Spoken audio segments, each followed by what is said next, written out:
الحمد لله وكفى وسلام على عباده الذين اصطفى أما بعد فأعوذ بالله من الشيطان الرجيم بسم الله الرحمن الرحيم واتل ما أوحي إليك من كتاب ربك لا مبدل لكلماته ولن تجد من دونه ملتحدا صدق اللہ العظیم۔ جو آیت کریمہ سورہ کہف کی تلاوت کی گئی ہے، اس آیت اور اس سے اگلی 4 آیتوں میں اللہ پاک نے ہمارے لیے بہت ہی زیادہ کام آنے والی باتوں کو بیان فرمایا ہے۔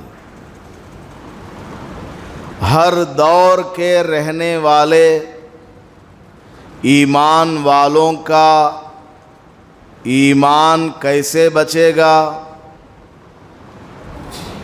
دجال بھی اگر نکل آ جائے، دجال کے فتنے کا سامنا کرنا پڑ جائے، اس وقت بھی ہمارے دلوں میں ایمان کیسے باقی رہے گا، ہم مومن کس طرح بن کر کے رہیں گے، یہ اللہ پاک نے ان 4-5 آیتوں میں بیان فرمایا ہے۔ سب سے پہلے تو اللہ پاک نے اصحاب کہف کا واقعہ بیان فرمایا کہ ان لوگوں نے اپنے ایمان کو کیسے بچا کر کے رکھا۔ ظالم اور جابر بادشاہ سے جان چھڑا کر کے ان لوگوں نے اپنا ایمان کیسے بچایا، ان کا واقعہ اللہ پاک نے بیان فرمایا، اور ساتھ میں یہ بھی بیان کیا کہ ان لوگوں نے ایمان کی خاطر اپنے علاقے کو چھوڑا، کمیونٹی کو چھوڑا، لوگوں سے بالکل الگ تھلگ ہو گئے، صرف ایمان کی خاطر۔ تو اللہ پاک نے ان کی کس طرح مدد کی، اور 1-2 سال نہیں 309 برس تک ان کو سلا کر کے رکھا، اور دوبارہ ان کو نیند سے بیدار کیا، اور خوشخبری اور بشارتیں ان کو سنائی۔ بادشاہ جو ملا وہ بھی ایمان والا ملا، اور خوشخبری سنانے والا، دل کو لگانے والا ایسا بادشاہ ان کو ملا، اور آخرت میں تو ان کے لیے بہت ساری نعمتیں ہیں ہی۔ اللہ پاک نے اصحاب کہف کا واقعہ بیان کرنے کے بعد قیامت تک آنے والے ایمان والوں کو ایک نسخہ بتاتا ہے کہ اگر تم نے اس نسخے پر عمل کر لیا تو تمہارا ایمان بچ جائے گا، حتیٰ کہ دجال بھی سامنے آ جائے تب بھی تمہارا ایمان بچا رہے گا۔ وہ نسخہ کیا ہے؟ سب سے پہلے اللہ پاک نے فرمایا 3 باتیں ہیں، 3 باتوں پر عمل کریں گے تو انشاءاللہ ہمارا ایمان بچنے کی امید ہے۔ پہلی بات، وَاتْلُ مَا أُوحِيَ إِلَيْكَ مِنْ كِتَابِ رَبِّكَ، اللہ کی کتاب کو پڑھنا، قرآن کریم کو پڑھنا، الفاظ کو بھی پڑھنا اور اس کا ٹرانسلیشن بھی پڑھنا، اور معتبر آتھینٹک علماء کرام نے قرآن کی جو تفسیر بیان کی ہے، علماء سے مشورہ کر کے ایسی تفسیر کو پڑھنا، جہاں بات سمجھ میں نہ آئے علماء کرام سے اس بات کو سمجھنے کی کوشش کرنا۔ تو سب سے پہلا کام کرنے کا کیا؟ اللہ کی کتاب کو پڑھنا، الفاظ کو بھی پڑھنا بار بار اور اس کا معنی مطلب بھی پڑھنا۔ آج افسوس کے ساتھ کہنا پڑتا ہے 100 میں سے نہیں، 1000 میں سے 999 آدمی کو قرآن پڑھنا نہیں آتا، یعنی 0.1% لوگوں کو قرآن پڑھنا آتا ہے بس۔ 1000 میں کوئی ایک آدمی ہے مسلمان جس کو قرآن کریم صرف پڑھنا آتا ہے، معنی مطلب سمجھنا تو وہ دور کی بات ہے، صرف پڑھنے کی بات بتا رہا ہوں۔ اور ایمان بچے گا کیسے؟ فتنوں کے زمانے میں، دجال کے دور میں، اور اب ہم جس زمانے میں زندگی گزار رہے ہیں یہ کوئی دوسرا زمانہ نہیں ہے، یہ دجال ہی کا زمانہ ہے۔ قیامت کی جتنی چھوٹی نشانیاں ہیں رسول پاک صلی اللہ علیہ وسلم نے جو بیان کی ہیں، وہ ساری کی ساری نشانیاں ظاہر ہو چکی ہیں۔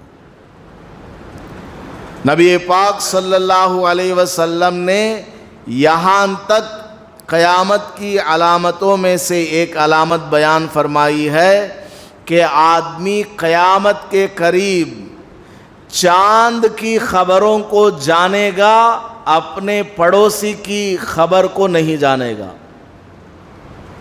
حدیث میں ہے باضابطہ، چاند کی خبر بھی آدمی کو ہے لیکن پڑوس میں کیا ہو رہا نہیں معلوم۔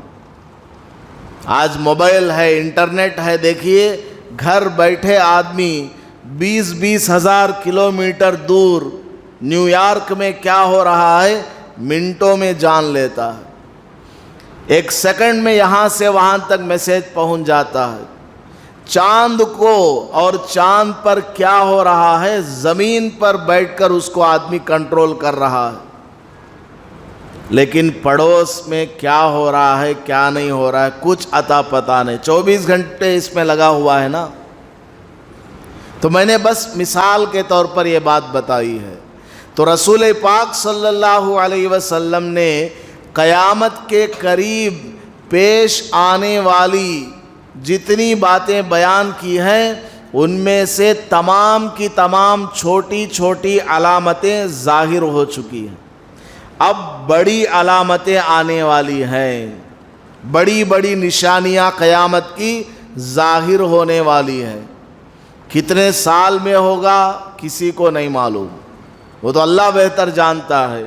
کوئی اندازہ لگا کر بولتے ہیں 2050 میں ہوگا، کوئی کہتے ہیں 2050 میں نہیں اور تھوڑا آگے چل کر ہوگا۔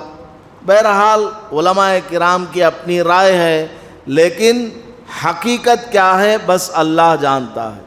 حضرت امام مہدی رضی اللہ تعالی عنہ کب ظاہر ہوں گے اور حضرت عیسیٰ علیہ السلام آسمان سے کب نازل ہوں گے یہ ایگزیکٹ کسی کو معلوم نہیں ہے، البتہ یہ زمانہ وہی ہے جس میں یہ سب کچھ ہونے والا ہے۔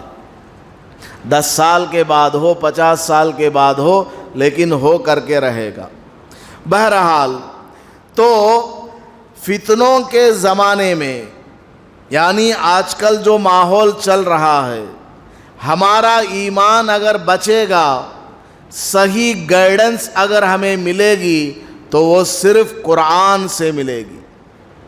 قرآن کو پڑھنے والا، قرآن کو سمجھنے والا وہی ہے جس کا ایمان آج کے دور میں بچے گا۔ جو آدمی قرآن سے دور ہے، قرآن کو نہیں پڑھتا، قرآن کا معنی مطلب نہیں پڑھتا، اس کا ایمان بچے گا یا نہیں کچھ معلوم نہیں ہے۔ ہاں، جو قرآن کو پڑھتا ہے، قرآن کا معنی مطلب بھی پڑھتا ہے، اس کے ایمان بچنے کی امید ہے۔ تو سب سے پہلے اللہ پاک نے فرمایا وَاتْلُ مَا أُوحِيَ إِلَيْكَ مِنْ کِتَابِ رَبِّكَ، تیرے پروردگار کی جانب سے جو کتاب نازل ہوئی ہے اس کو پڑھو۔ لا مبدل لکلماتہ، اللہ کے کلام میں کوئی چینج نہیں ہوتا، کوئی تبدیلی نہیں ہوتی۔ قیامت تک انسان کی رہنمائی اس کتاب کے اندر موجود ہے، گائیڈنس قیامت تک آنے والے انسانوں کے لیے اسی کتاب کے اندر موجود ہے۔ وَلَن تَجِدَ مِن دُونِهِ مُلْتَحَدًا، اس کتاب کو پڑھنے اور اس کتاب کو سمجھنے اور عمل کرنے کے علاوہ کوئی دوسرا راستہ ہے ہی نہیں۔ اگر جان بچانا ہے، ایمان کو بچانا ہے تو اسی قرآن کو پڑھنے سے سمجھنے سے ہوگا، ورنہ کوئی گارنٹی نہیں کہ ہماری جان بچے یا ہمارا ایمان بچے۔ آگے اللہ پاک نے فرمایا دوسرا کام جو کرنے کا ہے، وَاصْبِرْ نَفْسَكَ مَعَ الَّذِينَ يَدْعُونَ رَبَّهُمْ بِالْغَدَاةِ وَالْعَشِيِّ يُرِيدُونَ وَجْهَهُ، تم ایسے لوگوں کے ساتھ اپنے آپ کو باندھ کر کے رکھو، تم میں، ہر آدمی، تم اپنے آپ کو ایسے لوگوں کے ساتھ میں باندھ کے رکھو جو صبح شام اللہ کو یاد کرنے والے ہیں۔ یریدون وجہہ، وہ اللہ کو کس طرح یاد کرتے ہیں؟ خالص اللہ کی رضامندی کے لیے، لوگوں کو دکھانے کے لیے نہیں۔ بالکل کامل ایمان والے لوگ، بالکل ان کا دل صاف اور خلوص ہے ان کے دل میں، ریاکاری، نام و نمود، دکھلاوا کچھ بھی نہیں ہے۔ اور اللہ پاک نے فرمایا وَلَا تَعْدُ عَيْنَاكَ عَنْهُمْ، اپنی نگاہوں کو ان سے ذرا برابر بھی نہ ہٹانا، یعنی تمہارا فوکس، تمہاری توجہ، کانسنٹریشن انہی کی طرف رہے۔ نیک لوگوں سے اپنا تعلق قائم کرو، اللہ والوں سے، علماء کرام سے اپنا رابطہ رکھو، اپنا تعلق قائم کرو، کیونکہ یہ اللہ والے وہ ہیں جو صبح شام اللہ کو یاد کرنے والے۔ صبح شام کا مطلب کیا؟ 24 گھنٹے اللہ کی یاد میں رہنے والے، اللہ کا کلام پڑھنے والے، اللہ سے دعائیں مانگنے والے، اور ان کے دلوں میں خلوص ہے۔ دنیا کی لالچ، طمع، حرص، کسی کو دھوکہ دینا، یہ سب اللہ کے ولی میں نہیں ہوتا ہے۔ تو ہر ایک کو یہ کہا گیا ہے اگر تم اپنا ایمان بچانا چاہتے ہو اصحاب کہف کی طرح، تو تم کو کیا کرنا ہے؟ نیک لوگوں کے ساتھ اپنے آپ کو باندھ کر کے رکھو۔ باندھ کر کے رکھو کا مطلب کیا؟ ان سے اپنا تعلق قائم کر کے رکھو، ہر کام میں ان سے گائیڈنس لو، ان سے رہبری لو، ان سے مشورہ کرو۔ گھر کا کوئی بھی کام ہے شریعت کے مطابق کیسے کرنا ہے، ان سے رائے لو، ان کی ہدایت کے مطابق عمل کرو۔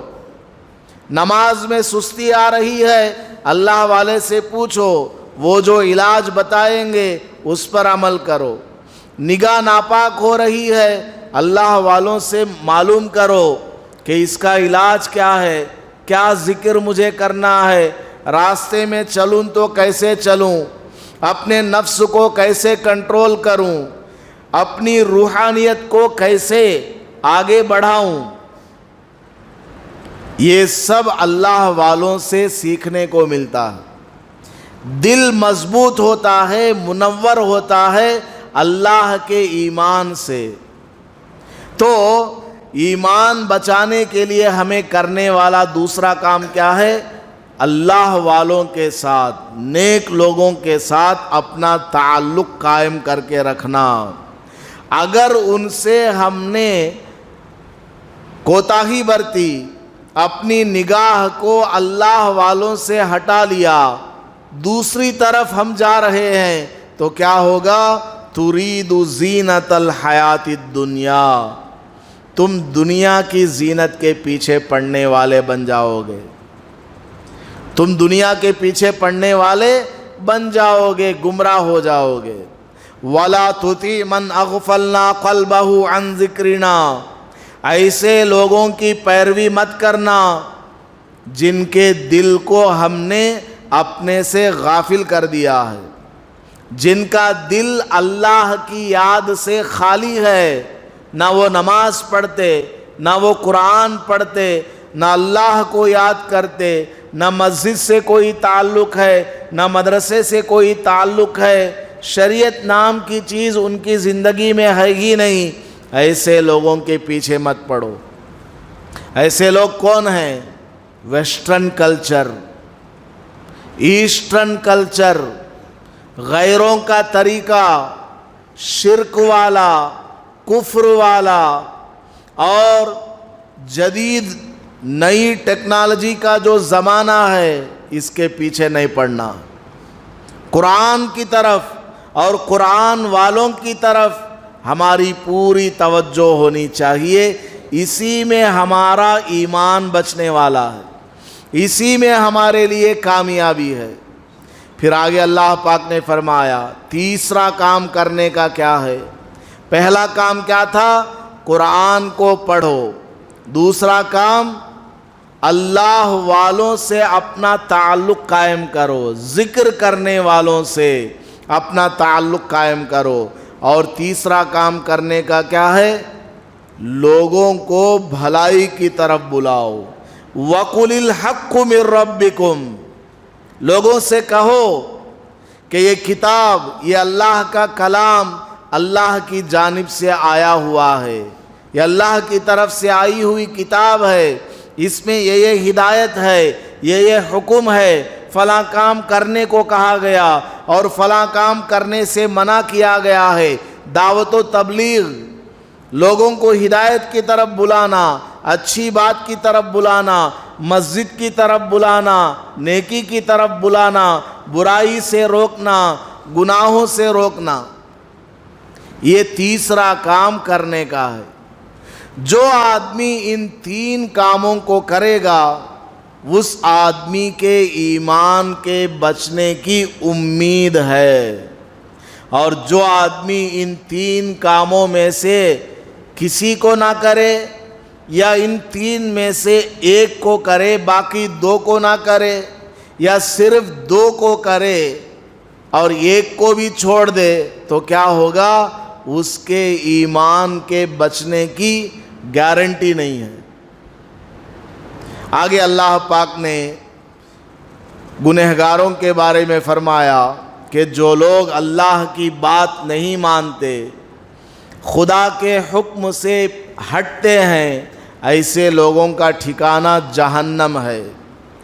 جہنم میں آگ کی دیواریں، یہ تو اینٹ کی دیوار ہے، جہنم میں آگ کی دیواروں کو اتنا اونچا کیا جائے گا کہ وہ لوگوں کو گھیر لیں گی، اتنی بڑی بڑی دیواریں۔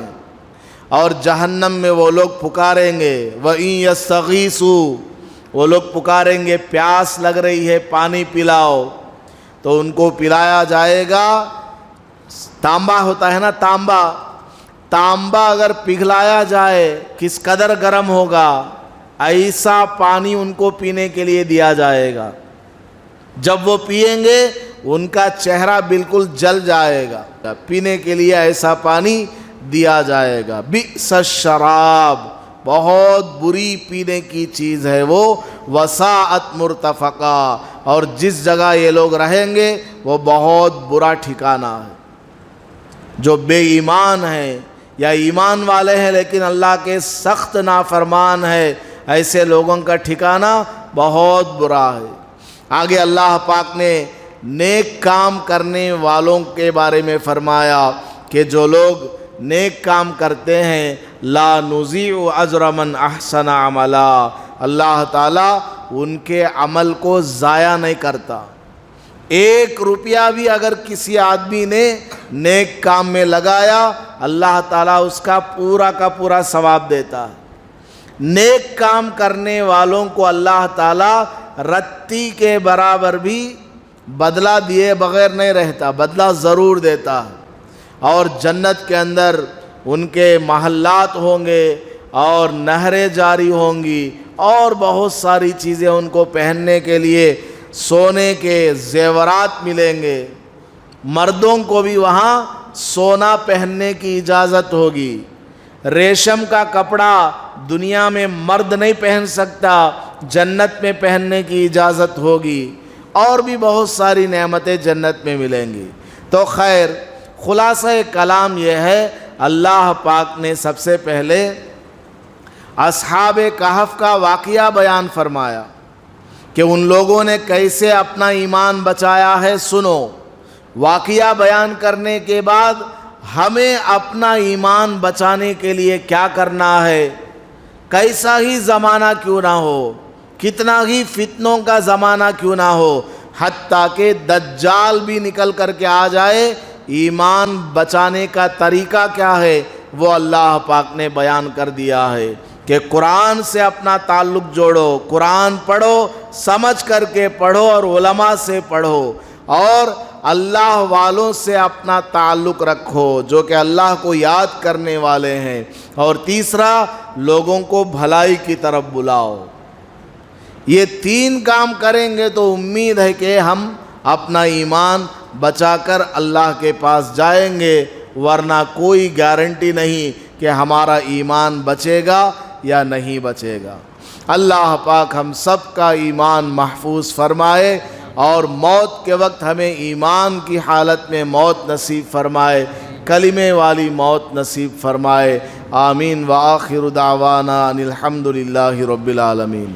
ویڈیو کے نیچے سبسکرائب کے بٹن پہ کلک کریں، بیل کے آئیکن پہ کلک کیجئے تاکہ ہر نئی ویڈیو کی نوٹیفیکیشن آپ کو مل جائے۔